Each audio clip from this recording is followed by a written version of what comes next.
Então, bom dia a todos. Hoje a professora Gisele vai apresentar sobre os Top Trials em Stroke 2023-24. Então, só para ficar gravada, essa aula foi dada no Congresso Brasileiro de Neurologia, agora em 2024, na última conferência magna. E a ideia era que a gente conseguisse fazer um resumo dos trials assim, que mudaram a nossa prática clínica nesse último ano, né?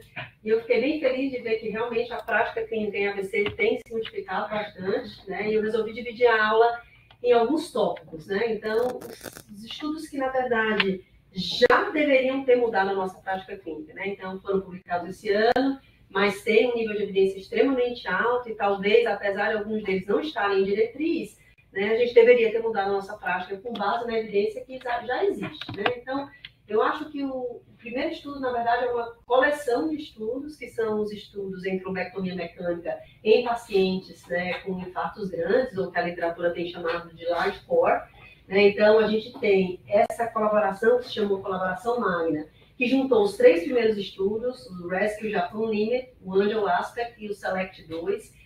Vejam que o número de pacientes incluído em cada estudo é um pouquinho semelhante ao que a gente incluiu no Resilience, né? Então, o maior estudo, né, para variar, é o estudo chinês, 226 pacientes no grupo trombectomia mecânica vezes 229 no grupo de melhor tratamento clínico, então totalizando 500 pacientes no tratamento com trombectomia, 500 pacientes no tratamento médico, e aqui a gente vê claramente um sinal positivo utilizando o desfecho clínico de shift do ranking, né? E o mais importante dessa colaboração é que a gente não vê um acúmulo de pessoas com ranking 5, que seria o maior medo desses estudos, né? Então, esses pacientes, obviamente, eles vão pior do que os pacientes que têm um core menor, mas eles vão melhor do que quando não tratados, né? Então, acho que a literatura é bem clara com relação a isso, então acho que essa colaboração magna já deveria ter mudado aí a nossa prática, e a gente tem alguma dificuldade ainda, né, de incorporar isso, e a gente entende que existe uma certa limitação do ponto de vista de saúde pública, né, onde a gente não tem device para tratar todo mundo, então a gente acaba tendo que escolher o tratamento para alguns pacientes que têm um certo prognóstico melhor, mas pensando do ponto de vista científico e pensando do ponto de vista de prática de medicina privada, onde a gente pode fazer esse tipo de procedimento, esses estudos já deveriam ter mudado nesse momento a nossa prática clínica. E aí, depois da colaboração magna, a gente tem a publicação de mais 2 estudos. Eu queria chamar a atenção para o último, que é o estudo Tesla. A gente fala muito de desenho de estudo, né? O Fabiano tem puxado muito a nossa reunião de pesquisa clínica na última quarta-feira do mês para a gente falar de estudo. E esse foi um estudo que teve a novidade de usar como análise principal uma análise bayesiana, né? Então, ele já tinha, todo estudo, quando vai ser publicado, tem o que a gente chama de SAP, ou Statistical Analysis Plan. Então, no SAP desse estudo já estava programado uma análise bayesiana. Interessantemente, ele é um dos estudos mais pragmáticos, ele praticamente não usa neuroimagem avançada. O primeiro, o Rescue Japan, é um estudo com praticamente todos os pacientes com ressonância magnética, né? Então, o que é muito bom, porque dá muito dado de literatura para a gente com relação ao volume de imagem, quais são os limites, né, de imagem que parecem fazer a diferença ou não. O Tesla não, um estudo mais pragmático, com análise bayesiana, com resultado limítrofe, mostrando uma direção para o mesmo lado dos outros estudos, para benefício da trombectomia, mas não tendo atingido aí o seu desfecho principal, que foi publicado no JAMA, e é o último estudo a ser publicado de large core, né? Então, acho que assim, a gente reviu agora no World Stroke Conference uma sessão inteira de large core, e um dos dados mais interessantes foi você dissecar esses 5 estudos e tentar avaliar se há um limite além do qual o paciente não parece se beneficiar. E isso não está publicado ainda, mas foi apresentado de volume, Fabiano, de volume. Porque os termos foram, na verdade, um pouquinho diferentes entre os estudos, né? Então, teve estudo que foi até 24 horas, teve estudo que usou LAD-COR na janela precoce, essa é outra discussão. Se o paciente com LAD-COR na janela precoce é diferente do LAD-COR numa janela estendida, né? Porque talvez esse que esteja na janela precoce, LAD-COR, seja um colateral 0 sempre, e talvez ele vá pior do que o que chega na janela estendida, né? Que é o que aconteceu com alguns pacientes aqui do Resilience Extended, né? Que chegam cedo e evoluem com um infarto maior, porque a gente demora para tratar. Então, e aí, assim, em resumo, não está publicado ainda, mas vários dos estudos chegaram a um volume limítrofe de mais ou menos 128 ml, a partir do qual 128, 130 ml, a partir do qual, a partir do 130, você não consegue ver aquele benefício tão claro.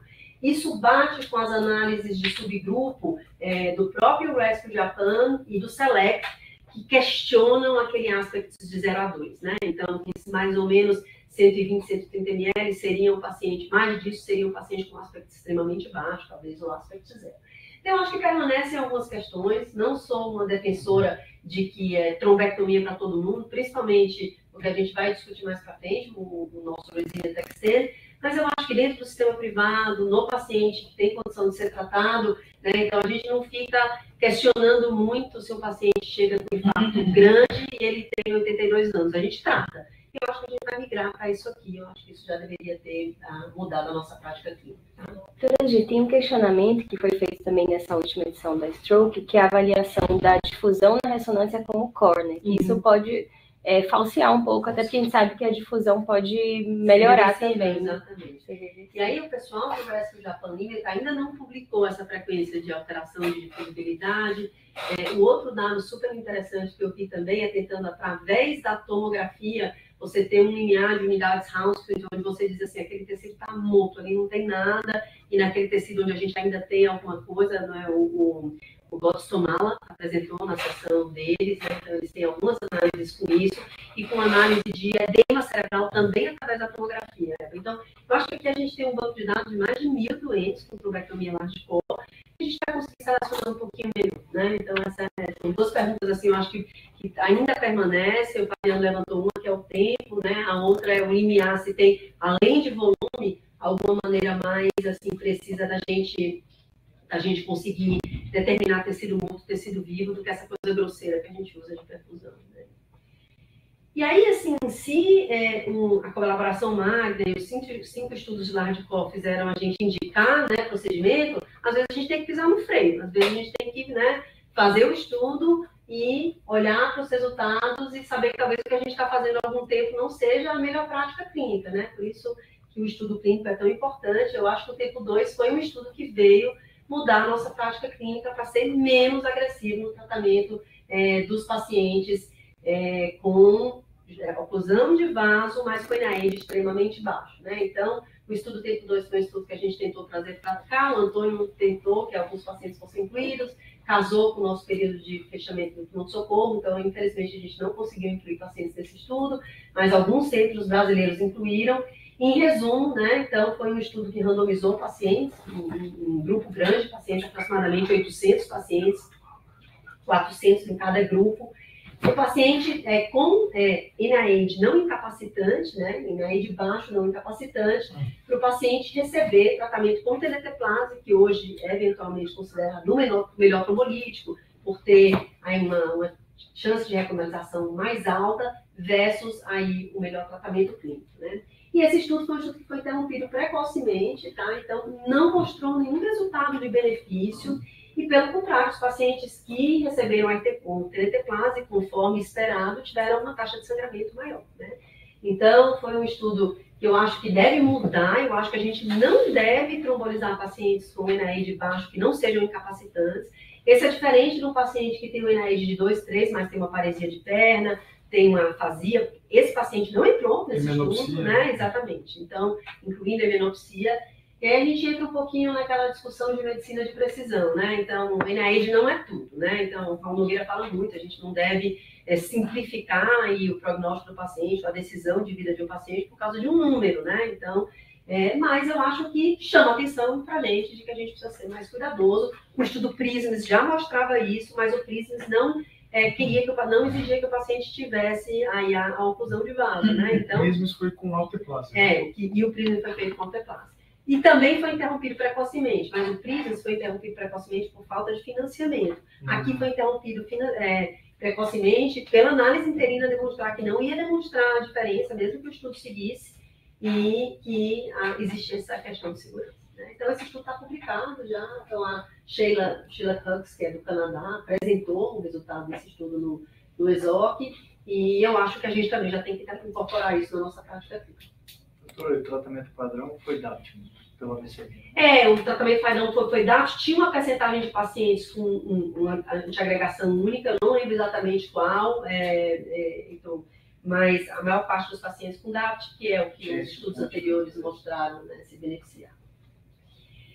E aí, eu acho que outro estudo que a gente já tem, na verdade, incorporado aí o resultado, né, foi o ELAN, né, mostrando a segurança do início da anticoagulação precoce, né? Então, um estudo que veio responder uma pergunta bem prática de beira-leito, né? O paciente tem fibrilação atrial, então aqui é importante a gente saber que a gente não está lidando de anticoagulação por outras causas, né? Não era paciente com válvula metálica, não era paciente com hipercoagulabilidade, a gente era paciente com fibrilação atrial, que tinha indicação de iniciar DOAC precocemente, e a gente tinha aquela pergunta, todo mundo citava aquela lei de Dinner, né, entre 2 e 3, de 3 a 6, e de 6 para frente, e esse estudo sistematizou essa questão, foi um estudo super bem feito, porque ele foi um estudo que analisou os pacientes de acordo com o volume do infarto, né? Então, se o infarto tinha menos de 1,5 centímetros, o precoce era considerado precoce mesmo, né? Dentro das primeiras 48 horas, então a minha já passou aqui, né? Quando o paciente estava com 1,5 centímetro, mas não tinha o território todo da cerebral média, comparou-se 3 a 6, e aqui a gente comparou 6 versus 12, né? Então, eles tiveram esse cuidado de fazer essa estratificação, imaginando que esses infartos são infartos diferentes, né? E o resultado do ELAN, então, mostra aí a não inferioridade por desfecho composto, né, que era a recorrência de AVC e a ocorrência de transformação hemorrágica. Aqui os componentes do desfecho principal, recorrência de AVC, sangramento maior e hemorragia intracraniana sintomática, né, então vejam que não aumentou o risco, começar precocemente. Aqui algumas críticas ao estudo era assim, a percentagem de pacientes, pode passar, Evita, com um infarto como esse aqui, envolvendo todo o território da cerebral média, era uma percentagem bem pequena de pacientes, tá? Então, fazia 30% da amostra. Então, aqui todo mundo questionou, bom, acho que a gente tem esse sinal de que provavelmente é seguro, né? O Fischer apresentou uma subanálise e mostrou que nesses pacientes, eu não vi publicada ainda, para até no exame, mas mostrou que esses pacientes que não tinha heterogeneidade no resultado do estudo, eles se beneficiavam, na verdade, até mais do que, está até interessante, mas é uma análise de subgrupo, todo mundo sabe que a análise de subgrupo tem as suas limitações, certo? Para gerar hipótese, né? Então, muita gente ainda tem a dúvida, inclusive na sessão lá no Congresso Brasileiro, foi uma das perguntas que me fizeram, né? Então, você tem aplicado isso aqui para o paciente com uma cerebral média completa, né? Eu acho que a gente, obviamente, tem que avaliar caso a caso, né? E aí, no congresso do WSI, né, foi apresentado o estudo Optimas, que a gente discutiu, né, que seria uma complementação aí do ELAN, com um resultado bem semelhante, mais dicotômico, né, então avaliou menos de 4 dias e mais de 4 dias, e esse estudo Optimas teve a característica de incluir pacientes que usavam DOAC prévio, então paciente que já era anticoagulado, tinha 30% de paciente com uso de DOAC prévio, né, e só excluiu pacientes com transformação hemorrágica tipo 2, né? Então, pH2, incluiu alguns pacientes com HT1 e HT2.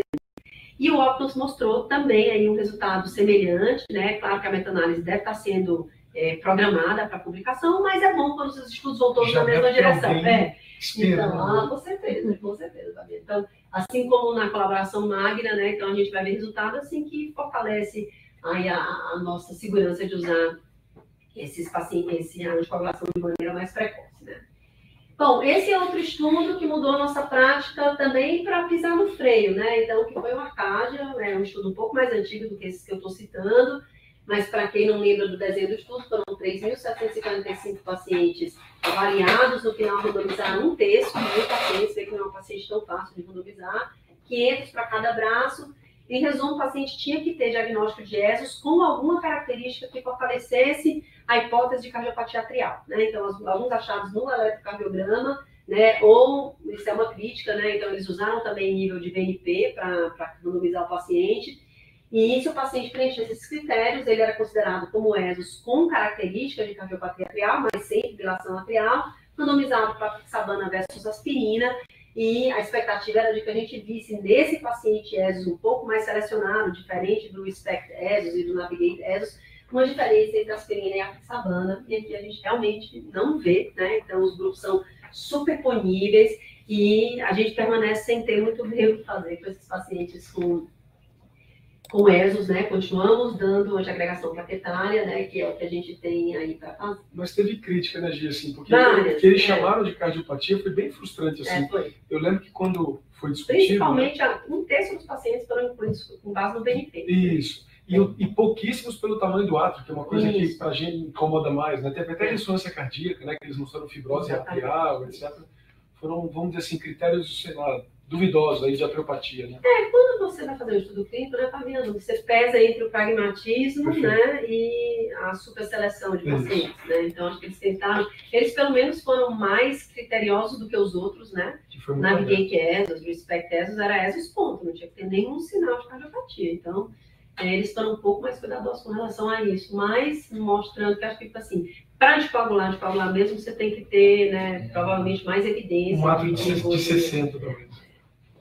Para poder mostrar benefício. Aí a pergunta é se a gente tem, né, população para fazer um estudo desse, tão refinado, né? A gente vai gastar uma fortuna para fazer um estudo para tratar uma percentagem bem pequena de pacientes, né?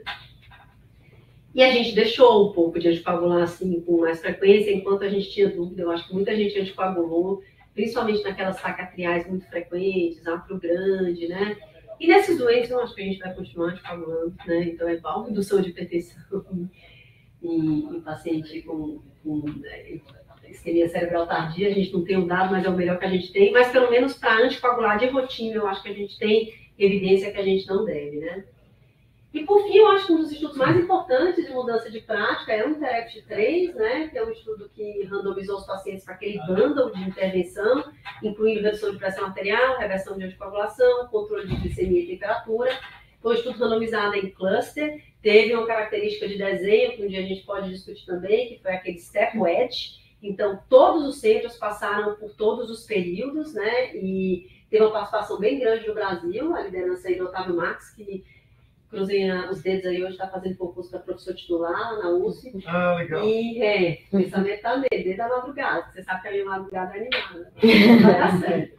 Então, é um estudo super bonito e que, segundo a análise aí, do Otávio e das pessoas que participaram mais ativamente, teve aí uma importância muito grande de países como o Brasil, porque parte do estudo grande foi feita na China, né? Então, você vê os primeiros autores todos, mas a China já tinha um sistema meio voltado para controle de pressão arterial e para abordagem do paciente agudo, porque tinha participado, muitos centros tinham participado do Interact 2, enquanto aqui no Brasil a gente tinha os centros que entraram, eram centros que não tinham essa característica. Então, nesses centros foi que fez a diferença, né? Então, algumas críticas, né? Quando a gente coloca tudo no bundle, a gente não consegue dizer exatamente o que do bundle funcionou. E se você olhar o estudo, por isso que é importante não ler só o abstract, né? Olhar as tabelas, a percentagem de pacientes que necessitou de reversão de anticoagulação, mesmo de controle de temperatura e glicemia, foi super pequena. Então, parece que, assim, do bundle, o que é importante é a redução de pressão arterial, né? Então, mas é um estudo que eu acho que vai mudar a prática, né? Então, os serviços estão se organizando para colher indicador de AVC hemorrágico. Então, a gente olhava muito para AVC isquêmico e dentro do AVC hemorrágico, hoje a gente tem essa possibilidade de tratamento, né? E pode passar, Evita. Então, o odds ratio foi de 0,86, né? Então, um dos primeiros estudos em AVC hemorrágico que mostra aí uma diferença em incapacidade e diferença em mortalidade também, né? Então, 17% do grupo controle versus 14% do grupo intervenção. E junto com o Interact, então, vem assim um boom de estudos que mudam a prática dentro do AVC hemorrágico. Acho que vocês escutaram muito de AVC hemorrágico nesse último ano, né? O Enrich traz esse questionamento do novo posicionamento da neurocirurgia, né? Então, foi um estudo que randomizou pacientes para sofrer essa cirurgia minimamente invasiva que eles chamam de parafascicular, que a gente já teve a oportunidade de discutir com o Raul aqui, né? Então, 150 pacientes em cada grupo. Teve a característica de começar incluindo pacientes, foi um estudo que teve um desenho que a gente chama de adaptativo. Então, no meio do caminho, eles já tinham pré-programado uma análise de dados e eles conseguem ver quais são os grupos que estão se beneficiando mais, e se tem grupo que não está se beneficiando ou que está se prejudicando, eles conseguem mudar os critérios de inclusão. Então, esse estudo mudou os critérios de inclusão no meio do caminho, por ser adaptativo. De inclusão tinha hematoma profundo, só se excluía hematoma talâmico, porque a gente sabe que para chegar no tálamo, né, não é tranquilo, nem o Férez gosta de ir no tálamo, então vocês imaginam que a vida é fácil. Mas os hematomas profundos no meio do caminho deixaram de ser concluídos, e é importante a gente saber que o resultado foi um resultado positivo, né?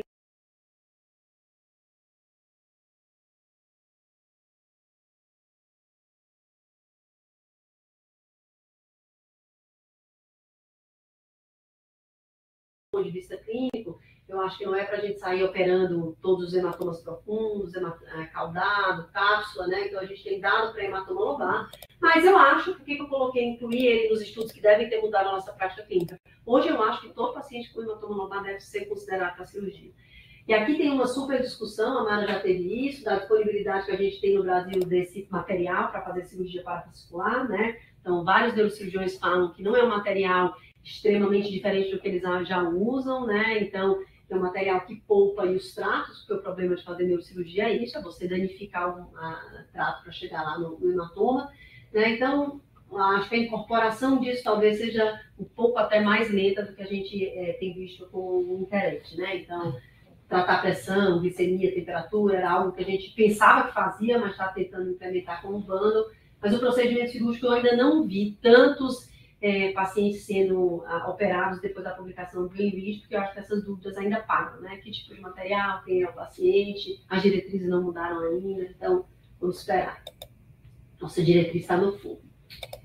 Pode passar, Evita. E por fim, né, eu acho que assim, outro estudo que eu acho que também deve mudar a nossa prática clínica é o estudo do reversor dos anti-10A, que é o Anexa-I, um estudo fase 3, multicêntrico, prospectivo randomizado, aberto, que avaliou pacientes com hemorragia intracraniana em uso de anti-10A, né, nas primeiras 6 horas do início dos sintomas, e tendo usado pelo menos uma dose de Apixa, Rivaroxa ou Edoxa nas últimas 15 horas. Então, estava na meia-vida da droga.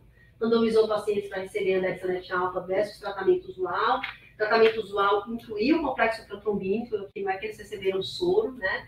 E teve esse desfecho combinado de progressão do hematoma, né? Não piora do NIH e não necessidade de uma terapia de desgaste. Desfecho criticado, porque não é um desfecho de funcionalidade, né? Do ponto de vista de desenho de um estudo clínico, né? Então, eu até entendo esse desfecho, não só por ser um estudo que foi patrocinado pela indústria, mas imaginando o que você está querendo fazer com a sua intervenção, né? Então, assim, o que eu estou querendo evitar é que o paciente piore do que o que ele está. Então, isso para mim já é ótimo. Se ele não piorar, né? Então, não estou dando algo como trombolítico que vai abrir o vaso e vai fazer o paciente melhorar. Então, a gente tem a crítica, mas a gente precisa entender que tipo de paciente a gente está tratando, né? Pode passar, então. Resultado do estudo, 13% de redução de risco absoluto, né, no que eles chamaram de efetividade hemostática, que é atingir esse desfecho aí composto. Eles tiveram uma população estendida de 530, esse resultado se mantém, né? Pode passar.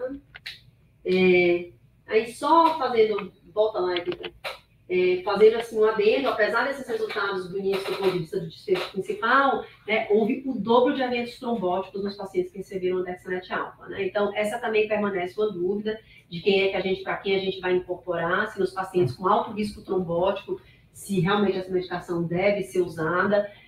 Na minha opinião, assim, mitigar o aumento do sangramento de 2, 3, 4 ml precocemente faz muita diferença. Isso pode ser a diferença de ter o trato corticospial do paciente afetado ou não, né? Então, eu acho que a maior parte dos pacientes a gente deve usar. Nos pacientes de altíssimo risco para evento trombótico, a gente vai precisar ter um cuidado maior.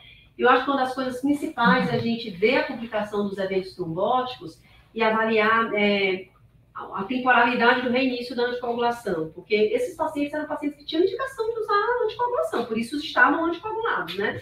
Um paciente que você deixa 2 semanas sem usar, com risco de evento trombótico, ele vai acontecer. Então, o que preocupa um pouquinho é essa diferença entre os grupos, né? Porque deveria ter acontecido os 2 grupos, né? Se fosse uma questão só de reintrodução, mas a gente precisa de mais dados com relação a isso. Eles apresentaram no ESOC uma análise que era bem interessante, que eles pegaram todos os pacientes que expandiram e todos os pacientes que tiveram um evento isquêmico e fizeram na literatura que a gente chama de uma espécie de análise de mediação. O que tinha mais impacto no desfecho clínico do paciente, e sem dúvida nenhuma era a expansão. Tá? Então, mesmo o paciente que teve um evento trombótico, ele teve evento trombótico, entra como evento adverso sério, mas assim, a chance dele ficar com o ranking mais alto não era diferente do paciente que não teve, diferente do paciente que expandiu o hematoma. O que faz sentido, né, a gente pensar. Então, assim, minha interpretação, eu acho que para a maior parte dos pacientes, está usando anti-10A, eu acho que a gente tem que reverter. Exceto um paciente de altíssimo risco, teve um infarto mês passado, né, um paciente que tem uma válvula metálica, Aí eu acho que não. E existe a questão financeira, que vai ser um remédio extremamente caro, né? Então a gente precisa saber como incorporar isso tanto na medicina privada quanto na pública. O PCC já é caro, né? Então o Isso. Adex é mais caro ainda. É isso aí. E se a gente parar para pensar, assim, a chance de transformação hemorrágica, de evento trombótico, Fabiana, é parecida com a chance de transformação hemorrágica quando a gente toma um livro. Então, 5%, né? É o dobro, né? Então, acho que a gente precisa entender um pouquinho melhor o que isso significa, né? E, por fim, esse outro estudo que a gente, esses outros estudos que a gente, inclusive, já tentou incorporar aqui para alguns pacientes aqui na Unifesp, que foram os estudos de embolização de hematoma subdural crônico. Recorrência de hematoma subdural crônico em torno de 20%, a artéria meningia média é uma artéria fácil, né, de acessar. A complicação, na verdade, de você ocluir essa artéria é mínima, exceto quando você tem anastomose, que você tem que entender, então tem que ser um hemodinamicista que conheça essas anastomoses. Se tiver anastomose com a oftálmica, o paciente pode ficar cego, né, então isso é algo que você tem que olhar, e a chance de paralisia facial, né, porque você está mexendo na meningia média. A ideia é que esses pacientes tenham alta chance de recorrência, mesmo quando você opera. E os estudos foram estudos que usaram diferentes agentes embolizantes, né? O Steam usou o Squid, o Magic MT e o Embolize usaram o Onyx. Mas a ideia foi a combinação com o procedimento cirúrgico, né? Então não era um paciente que era só embolizado, né? E a diferença de resultado foi bem significativa nos 3 estudos, né? A chance de recorrência, ó. Então, no Embolize, 4,1% versus 11%, no Magic MT, 7,2% versus 12%, e no STEAM, 39% versus 15%, né? Então, meio que a metade dos pacientes recorreram. Então, eu acho que isso aqui, eu já indiquei vários, tá? Então, eu acho que isso aqui tem que mudar a prática clínica, eu acho que a hematoma subdural crônico tem que ser operável e embolizado. Teve né? até uma agora na UTI, né, que era uma válvula mecânica Isso. com subdural, né? Isso. A paciente perfeita para esse desespero aí, né? E aí, com todos os cuidados, vejam que, assim, os números não são tão pequenos, são números semelhantes aí aos pacientes de trombectomia mecânica, né, dos estudos de trombectomia, ó, 300, aqui quase 600 pacientes, então, dados aí substanciais, né? Então, acho que o serviço, a gente já tentou fazer aqui, o procedimento é um procedimento simples, né? Então, acho que a gente tem que incorporar, acho que isso já deveria também ter mudado a nossa prática clínica. Né? Uma coisa que a Marita mostrou, né, de um artigo relatado, que é óbvio que tem que ser visto, mas inclusive o caso publicado não vira, que essas comunicações intracranianas da meningia média, o paciente ficou cego porque por esses ramos do cavernoso ele acabou ficando cego depois. Então, um subgrupo pequeno de variação anatômica talvez não consiga, mas é a minoria. Sim, sem dúvida. Aqui acho que a gente tem que lidar com vocês estão me ouvindo? Estamos Sim, Marita. E na prática da neurocirurgia, eu já conversei com vários neurocirurgiões, sabe? Em torno de 20% a 30% desses pacientes que são operados, eles refazem o hematoma. Então, eu acho que não é uma competição de técnica e de procedimento, eu acho que é em benefício do paciente. Esses pacientes, não é infrequente eles fazerem isso, eles ficam lá babando ali naquele hematoma e algumas vezes precisam ser reoperados, outras vezes não. Então, eu acho que é questão de tentar conversar com o grupo da neurocirurgia e explicar isso, né? Fora aqueles casos em que eles optam por não operar e dão ácido tranexâmico, que é outra coisa que eles fazem que tem um risco trombótico. Então, e a atorvastatina, que eles se acham atualizados pelo antipartido do JAMA. Então, eu acho que assim... Natália, estou esperando para ir. Não, elas já estão. Já estão. Doutora, a limitação daqui no serviço, será que não é a presença desses materiais de Squid Onyx? Aqui, na verdade, só tem cola, né? Quando a gente propôs, nesse paciente que acabou não dando certo, eles tinham material. Assim, não sei exatamente por quê, porque a gente precisa fazer o pedido de compra. A gente tem conseguido o Onyx para alguns casos, né? A gente tem feito alguns MAVs, mas é mais caro. Muito bem. Então, pode passar, Anitta. Então, assim, eu terminei essa sessão do estudo, né? Então, o que mudou a minha prática nesses últimos 6 meses, 1 ano, né? Então, eu brinquei que eu chamo o neurointervencionista às 3 da manhã para oclusão de grande vaso, não dá mais para dormir, eu não trombolizo mais a paciente com AVC isquêmico que não seja não incapacitante, eu inicio o anticoagulante precocemente, né? Então, a gente tem iniciado aqui, já fez com alguns pacientes. Eu não tenho mais anticoagulado ESOS e no ambulatório, esse é um reflexo, né, pelo menos de uma forma regular. Então, eu acho que o neurocirurgião tem que participar da decisão de todo o AVC hemorrágico, principalmente nos casos lobares. A gente tem que ir atrás do bundle do Interact. E eu acho que a embolização de hematoma subdural também tem que ser discutido para todos os casos. Tá? Então, acho que essas são coisas que, assim, devem mudar a nossa prática clínica nesses últimos 6 meses, 1 ano, né? E, obviamente, fiz até essa brincadeira que quando as pessoas não querem mudar a prática clínica, eu ligo para quem vai me apoiar. Todas essas pessoas maravilhosas aí. Perfeito, muito bom, isso aí. Muitas pessoas já me viram ligando de madrugada, né? Então chorando as mágoas da gente não ter. Eu mando mensagem para a Gisele. Gisele, eu tô doida ou eu tenho que fazer isso aqui? Aí a gente se apoia. Um problema. Na verdade, se chama crowdsourcing, né? Isso aí. Bom, gente, aí a próxima sessão eu dividi nos trials que eu acho que vão mudar a nossa prática em breve, tá? Então, ou que pelo menos a gente espera que mudem, né? Então, pode passar, Rita. Espero que a gente não precise chorar tanto para isso, né? Mas, sem dúvida nenhuma, a introdução da TNT-clase como trombolítico, né? Então, eu acho, foram vários estudos, eu não vou aqui me alongar descrevendo aí o desenho de todos, mas eu acho que o ACT é o que muda a nossa prática clínica, porque o ACT é o que avaliou na não inferioridade na janela de 4 horas e meia, né? Que era a dúvida que a gente tinha. Então, a gente tinha para a oclusão de grande vaso, tinha o Extend IA, mostrava que era seguro, mas esse fez de maneira correta. Pegou o paciente, randomizou para TNT-clase 0,25 versus TNT-clase 0,9, né? Então, mostrou aí a não inferioridade, atingiu o marco da não inferioridade, e a gente sabe que em a meta-análise, juntando com os outros estudos, a TNK atinge superioridade nesse grupo de pacientes, né, sem risco de transformação hemorrágica, né? Então, aqui a gente, obviamente, vai ter que sempre pesar na balança a introdução, e eu acho que isso dentro do nosso país, o ano que vem, vai ser um tema quente, que é a mudança dos protocolos, porque a TNT-clase já está submetida na Anvisa para AVC, a gente não está usando ainda, porque a gente não tem aprovação da Anvisa para AVC no nosso país, mas os países todos não estão usando, né? Então, em julho do ano passado, eu estive em Boston, não vi uma AT-clase, só TNT-clase, só TNK. O Chile já está usando TNK, então isso vai ser uma mudança inevitável. As empresas que produzem as drogas já estão super preparadas para de fato ter, né? Porque um dos problemas foi a gente ter um desabastecimento da TNT-clase e da própria AT-clase no ano passado, mas essa mudança eu acho que vai ser feita, tá? Então, o ACT foi o estudo que eu selecionei para apoiar essa mudança, que eu acho que vai acontecer sem dúvida nenhuma. E aí, quando a gente fala em TNT-clase, acho que a gente entra até numa discussão mercadológica, né, que a Carol, que é essa primeira investigadora, a gente aprende os nomes, essa moça que se chama Carol.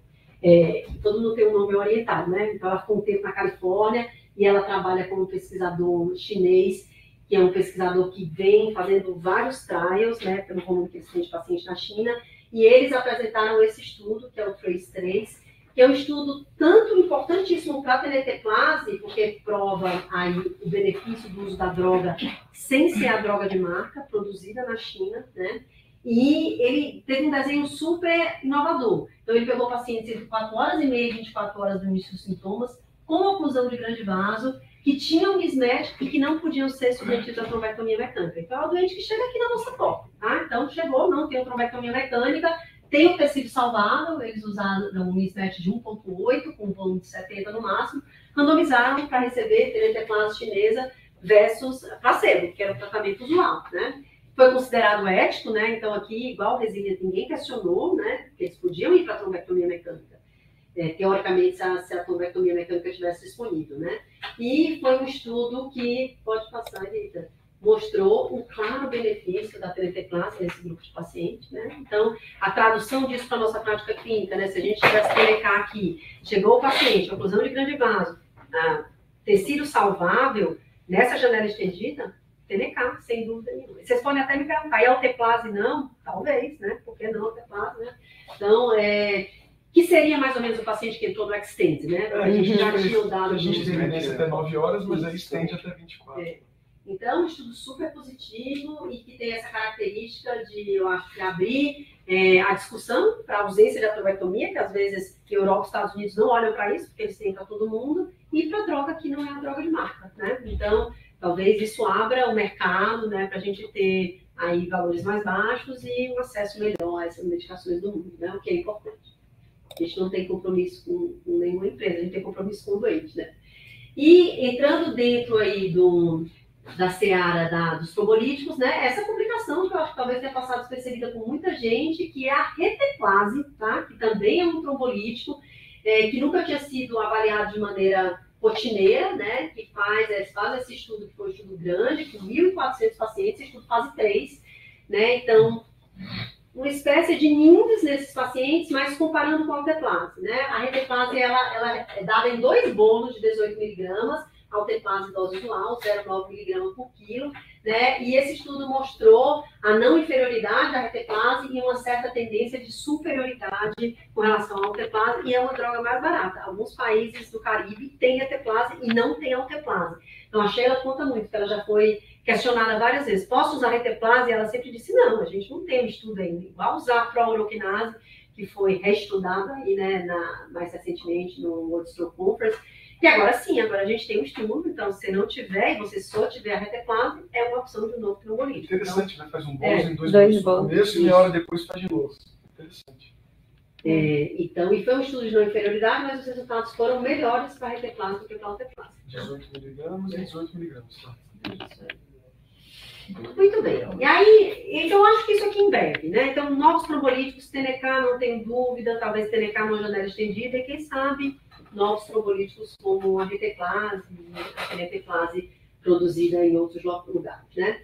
E aí depois a gente vai discutir um pouquinho dos estudos que não mudaram a nossa prática clínica, mas eu acho que em breve, né, tem um potencial de mudar ou não, a depender dos resultados. Aqui a gente está falando já de uma seara mais duvidosa. A gente precisa dos resultados dos estudos, né? Vocês já escutaram algumas vezes aqui sobre o inibidor do fator 11, acho que a minha última aula aqui na reunião foi sobre os inibidores de fator 11, então a gente discutiu bastante o estudo axiomático, né? Então eu tive o prazer de participar desse estudo do CND nacional com o Álvaro Avezum, e foi um estudo que pode passar, foi um estudo de fase aguda, que avaliou essa droga, o milvexian, que é um inibidor de fator 11, né? Então, só para recobrar, a gente tem esse dado de literatura, que os pacientes que são deficientes em fator 11 não sangram e não trombosam, né? Então, hemofilia C, a chamada.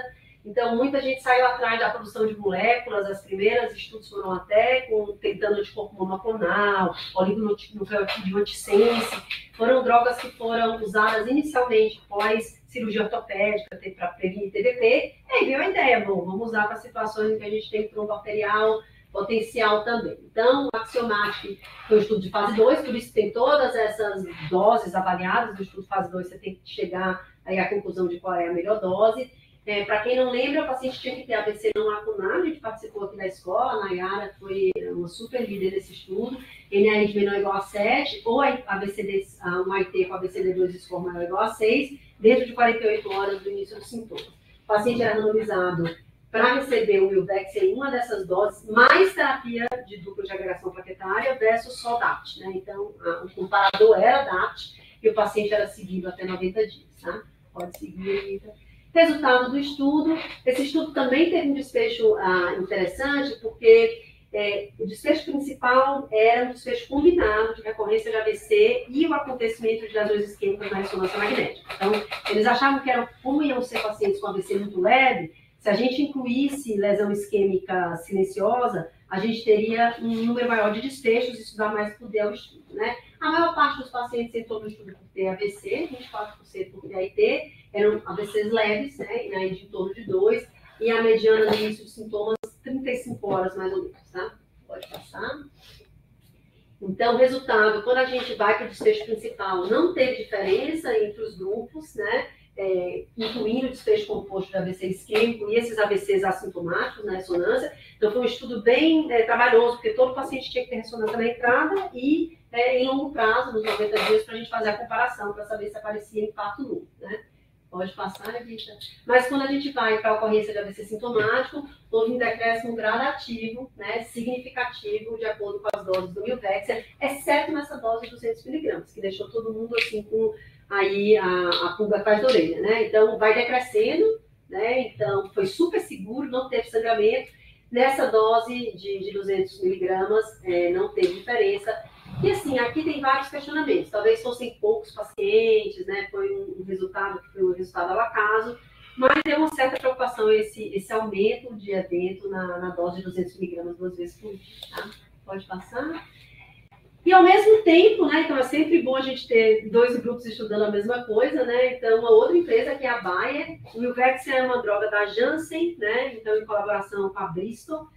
E a Bayer estava estudando essa medicação, que é o Asundexian, num estudo exatamente igual, meio um copy-paste dos estudos, né? Então, diferentes doses da droga, uma vez por dia só, pacientes também dentro de 48 horas do início dos sintomas, né? Acompanhados até 12 meses, e também tratados com grupo de agregação plaquetária, né? Então, esse foi o Pacific Stroke, né? E o resultado também super semelhante para o desfecho principal, que era AVC e infarto silencioso não teve diferença, pode passar. Não, mas nem precisa passar, tá aqui. Mas para o AVC, reconhecer de AVC é uma redução de 20%. Né? Então, foi todo mundo para fase 3. Então, é isso que a gente está fazendo agora, né? Então, vocês estão aí, a doutora Júnia e a doutora Lisa estão na capa dos pacientes, que são os pacientes que vão entrar nessa fase 3, um acompanhamento mais em longo prazo, recebendo o Asundexian, para a gente ver se realmente essa medicação vai ser uma opção para a gente como profilaxia secundária. Bom, e outro estudo que eu selecionei como, assim, que tem potencial e que eu acho que vai mudar a nossa prática, esse talvez até já devesse ter mudado, a gente também já discutiu aqui, foi o uso do dreno lombar na HSA. Veio a nossa realidade do dia a dia, né?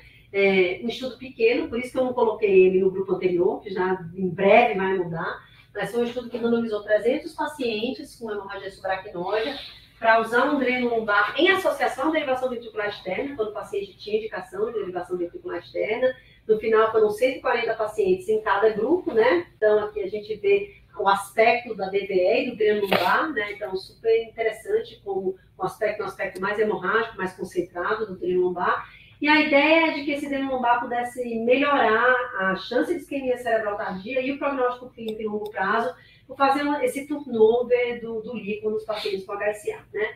Então, no final, foram 90 homens e 197 mulheres, representativo da população de HSA, mais mulheres que homens, né? Então, a intervenção foi colocada em 144 pacientes, e 143 pacientes receberam tratamento usual, então, grande parte deles receberam derivação ventricular externa, né, por indicação aí. O desfecho primário é um desfecho funcional, né, que na HSA a gente não tem nenhum grande estudo, exceto da imodipina e da oclusão do aneurisma, que mostra diferença em desfecho funcional. Então, esse é o primeiro estudo que mostra uma diferença de ranking em longo prazo nos pacientes que receberam dreno lombar, né? Então, eu acho assim que dentro do que a gente tem, né, existem as críticas, poucos pacientes, com um tempo enorme para conduzir o estudo, quase 8 anos, né, só centros extremamente especializados. Eu já tive essa discussão anterior com o Stefan Schwab, eles usam dreno lombar lá há anos em todo paciente com HSA, né? Então, eu acho que essa é uma prática que possivelmente a gente deveria incorporar, já andei discutindo com a Thalita, e eu acho que existem aí os níveis de evidência. Claro, o paciente tem que ter um aneurisma tratado, que a gente não está deixando o dreno no paciente que não clipou o aneurisma. A gente tem algumas características do nosso serviço que os pacientes chegam meio tardiamente. Uma dos questionamentos foi nos serviços que usam muito tratamento endovascular, se passou stent, o que faz com a dupla de agregação plaquetária, para deixar o dreno, é claro que isso são questões a serem discutidas, né? Pode passar, Rita. Bom, e aí no final eu coloquei os trials que fizeram a gente chorar porque não mudaram a nossa prática clínica nem para um lado nem para o outro, né? Então acho que a gente fica patinando aí na questão da neuroproteção, né?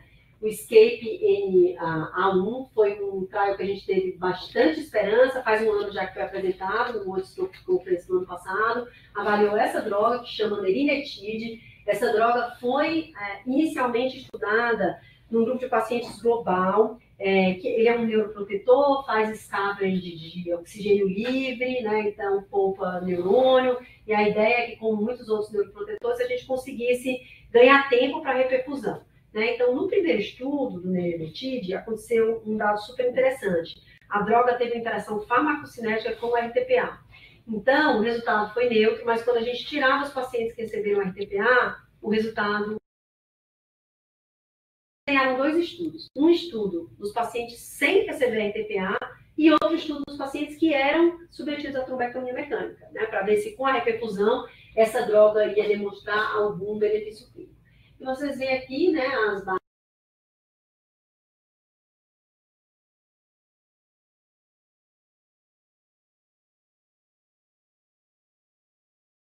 de ser incorporada no nosso arsenal terapêutico, né? E pode passar, Eita. É outra droga, né? Então, a lei não está aqui, mas ela incluiu vários pacientes no CHARME, né? E a gente também incluiu aqui, foi a gliburida, né? Então, a gente tinha essa grande expectativa de que a gente tivesse uma droga que atuasse aqui, tanto no edema citotóxico quanto no vasogênico, atuando nos canais de entrada de água dos pacientes com AVC maligno de cerebral média, né? Então, várias drogas têm sido tentadas nesse grupo de pacientes, tá? E pode passar, Marita. Então, o CHARME foi um estudo que se baseou no estudo anterior, que se chamou GAMES-RP, que era um estudo de fase 2, que mostrava o benefício desse antidiabético, mas administrado de forma endovenosa, desde as primeiras 10 horas no início dos sintomas, infundido por 72 horas em pacientes com AVC de hardcore. Então, esse foi um estudo de grande aprendizado para a gente, bem difícil de tocar o estudo, imagina, paciente grave, com indicação de prenectomia, usava uma bomba de fusão específica, o medo desse paciente fazer hipoglicemia, então a gente grudava nesse doente. Esse era um doente que tinha uma enfermeira do lado dele, no estudo a infusão 72 horas. Então, a gente tinha o nosso grupo de pesquisa e dentro do grupo tinha um grupo de enfermagem que não saía do lado do doente da UTI enquanto estivesse recebendo a gliburida, porque precisava fazer destro no primeiro dia, de hora em hora, para saber se o paciente não estava hipoglicêmico, né? E, infelizmente, pode passar, então não teve diferença nenhuma, né, no grupo de pacientes. Esse estudo ainda não foi publicado, está em vias de publicação, eu fui líder nacional do estudo também. A gente tem proposto algumas subanálises de limite de volume, né? Então, parece que 120 também foi um limite que diferenciou, em alguns pacientes com menos de 120 se beneficiaram, mas, por enquanto, gliburida não é uma droga que segue aí dentro do arsenal terapêutico, e eu não conheço nenhum estudo que siga para tentar, né, provar algo diferente, né, nesse sentido. O estudo, na verdade, foi interrompido precocemente por falta de financiamento da indústria, que é a Biogen. Então, a Biogen revendeu a molécula para uma outra empresa que se chama Remedy, e eu não escutei de nada mais, nem nos eventos clínicos de nenhum estudo seguido aí para avaliar a droga nesse sentido. Né? Então, e aí, o último que eu terminei foi assim, os estudos que a gente precisa decidir como é que vão mudar a nossa prática, né? E esse estudo, que é o único que eu vou apresentar, é o Resilience Extend. É sempre bom a gente ver a nossa prática, né? Que foi um estudo brasileiro de trombectomia mecânica na janela estendida, né? No país, que é um país em desenvolvimento, né? Então, resumo, o Resilience usou o resto do dinheiro que a gente tinha do Resilience original, Resilience Extend. Então, é uma verba do Ministério, a gente terminou o Resilience original com 221 pacientes, o cálculo amostral inicial era de 600, então a gente tinha alguma verba para seguir, tinha catéter, então a gente randomizou pacientes nessa janela, de 8 a 24 horas, paciente tinha, que não podia ter comorbidade importante, no máximo ranking 2, né, adultos. Esses pacientes, a diferença do que foi feito nos outros estudos de janela estendida é que a gente decidia com base na tomografia e angiotomografia. Esse paciente não tinha análise de perfusão. Tinha que ter oclusão de carótida ou de cerebral média, que não teve circulação posterior, podia ter análise em tandem, e a gente usou esse critério clínico de clínico-radiológico mismatch, né? Então, o paciente podia ter um NAI de maior do que 8, com até uma área cortical acometida, né? Então, se fosse um paciente de qualquer idade, maior do que 8 e até 2, se fosse um paciente menor do que 80 anos. Isso aqui já foi com base nos resultados do Resilience original, porque a gente já via que o paciente mais idoso era o paciente que ia pior. E se ele tivesse NAI de maior da 15, ele podia até ter 3 áreas do áspecto acometido, áreas corticais, né? Então, isso aqui, na apresentação desse estudo, até achei que fosse sofrer uma crítica enorme, porque é um critério né, meio difícil de implementar em prática clínica. Mas todo mundo comprou o mismatch clínico radiológico, essa não foi a crítica ao estudo, né? Paciente randomizado para trombectomia versus grupo controle, pode passar. E avaliado com ranking 90 dias, né?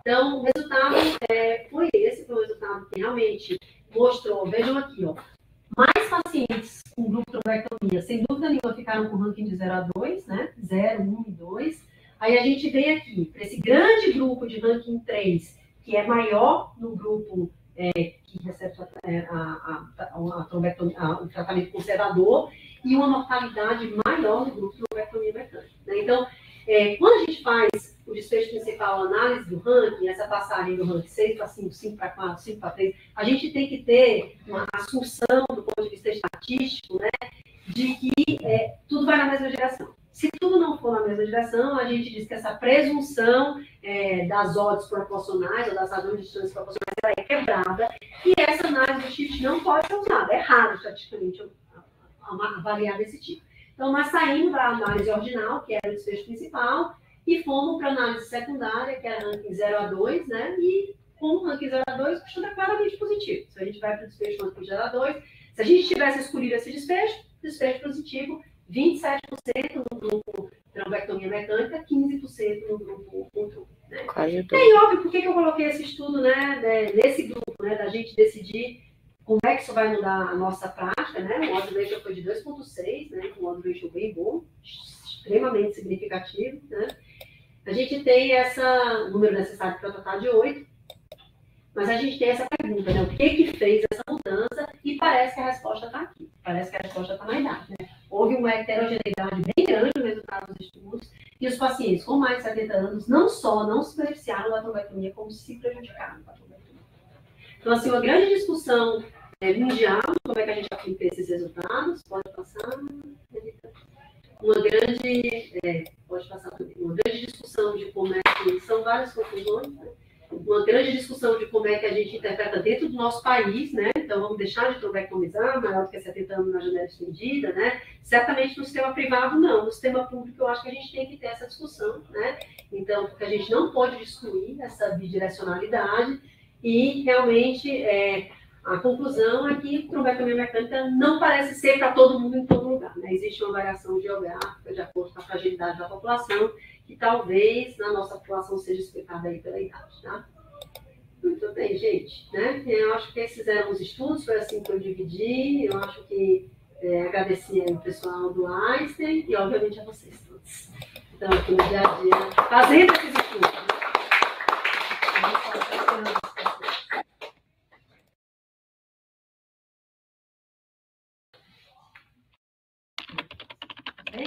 Excelente. Alguém tem alguma dúvida, gente?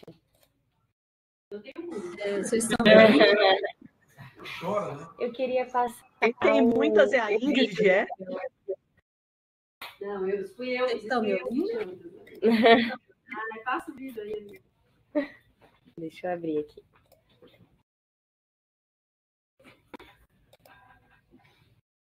Só tem que arrastar para a live. Se bem que a pessoa em casa já perdeu, né?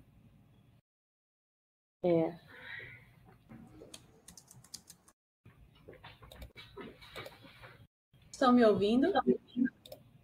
Estamos. Agora sim. Ouvindo. Eu queria falar um pouco sobre o Chaves, se for permitido. Pode falar. Então, como a professora falou muito bem, né? Um estudo que Ai, desculpa. para a gente. O vídeo aí. Pronto, Ale, fala. SPI, um programa que treina os futuros líderes da área. Só um momento. Ale? Tô aqui, tranquilo. Então, assim, eu particularmente achei uma pena ter acabado o estudo antes do tempo, porque, apesar de, assim, acho que vários centros tiveram vivências diferentes, pelo menos no meu centro, a vivência foi muito médica, não só enfermagem em si. Então, eu praticamente me internava com os pacientes para receber 72 horas da droga. Então, apesar de ser um estudo cego, a gente percebia, às vezes, se o paciente estava fazendo uma hipoglicemia ou não. E, assim, a gente fez 15 casos, se eu não me engano, e alguns saíram muito bem. Então, eu não sei, talvez se fosse redesenhado com talvez uma lesão não tão grande ou algum outro tipo de aspectos, talvez exista, sim, algum benefício. Eu não sou totalmente descrente da glibenclamida para isso. Não sei o que a doutora Gisele acha sobre isso, mas eu percebi alguns pacientes tendo um belo desfecho. Talvez eles já tivessem por si mesmo, com e apesar da droga, mas foi uma grande pena mesmo, porque foi um esforço, assim, bem considerável. Eu concordo, Ale, eu acho que a gente, isso foi tudo assim, a gente discutiu, né? Eles tiveram, assim, a empresa patrocinadora, que foi a Bayer, um comportamento estranho em todos os momentos, né? Então, na verdade, a interrupção da inclusão com 2/3 dos pacientes, né, incluídos, eu até fiquei pensando muito sobre isso, que o ENAIDE devia ter uma norma para isso, porque, assim, quantos pacientes faltavam para a gente ter essa resposta definitiva, né? Então, eu acho que deveria existir, assim, um compromisso de o financiador, se não tem nenhuma questão de segurança, né? E certamente a Biogen tem problema de dinheiro, de não poder desistir por falta de interesse na droga ou por motivos comerciais, né? Então, acho que esse é um dos pontos. A segunda foi a mudança da liderança, né? Então, existia uma pessoa que até trabalhou comigo em Boston, que era um dos líderes da área, a Érica Camargo foi trabalhar na Biogen para trabalhar com a droga, e aí, no momento que o estudo encerra, a gente, como investigador, nem sequer teve o resultado apresentado, todo o estudo. Quando o estudo vai ser apresentado no congresso, os investigadores que participam de uma sessão fechada para saber o resultado antes, obviamente, né, Ale? A gente não foi informado, né? Então, soube do resultado. É claro que a gente meio que já sabia, mas assim, os resultados numéricos a gente soube na sessão do ESOP, né?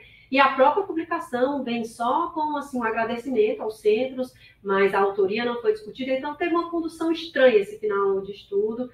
Acho que a gente precisa dos números, Ale, estudo é isso, né? Então, a impressão clínica da gente. A gente também teve um caso que foi muito bem aqui, que era um infarto grande, e a gente não sabe o que recebeu, porque não abrimos o cego, mas vamos esperar. Eles têm esse limite aí de 120 ml, né, de volume, talvez alguém se interesse.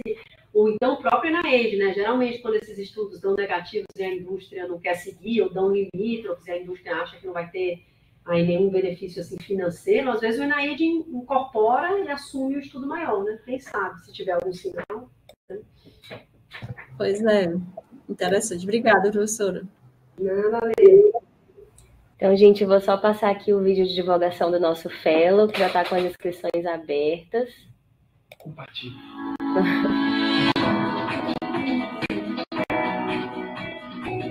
Bem-vindo ao Coletivo de Neurologia Vascular da Unifesp EPM, um programa que treina os futuros líderes da área. Aqui no nosso fellowship da Unifesp, nós temos uma formação clínica abrangente, combinando uma intensa prática clínica com uma sólida formação acadêmica. A nossa UTI, com 9 leitos, garante um cuidado intensivo e personalizado, com visitas diárias de especialistas. Na unidade intensiva da neurologia, cada caso nos ensina sobre o diagnóstico e tratamento em pacientes críticos. Oferecemos exames de ultrassom neurológico para pacientes tanto ambulatoriais quanto para pacientes internados, ampliando seu conhecimento diagnóstico. Aprendemos diferentes técnicas de ultrassom transcraniano, com aparelho convencional e dedicado. Realizamos inúmeros exames de ultrassom transcraniano e utilizamos diversas patologias.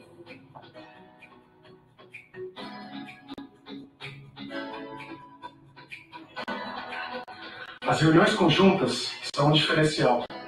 Contamos com uma equipe de neurologistas, neuroradiologistas, intervencionistas, neuroradiologistas, neurocirurgiões, neuropsicólogos, para discutirmos casos complexos, muito interessantes e enriquecedores para toda a equipe. Promovemos um ambulatório para pacientes com AVC. No final do dia, saímos sabendo que fizemos a diferença. Adquirimos experiências com estudos clínicos nacionais e internacionais e temos acesso às vivências mais recentes da área.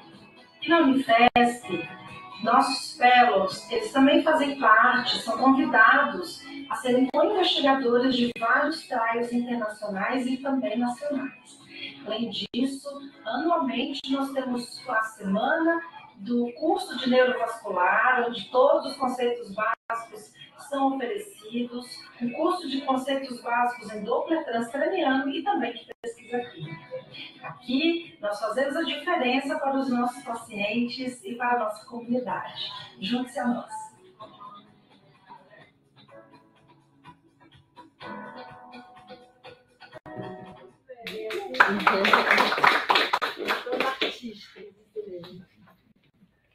Obrigada, gente, pela atenção. Até a próxima.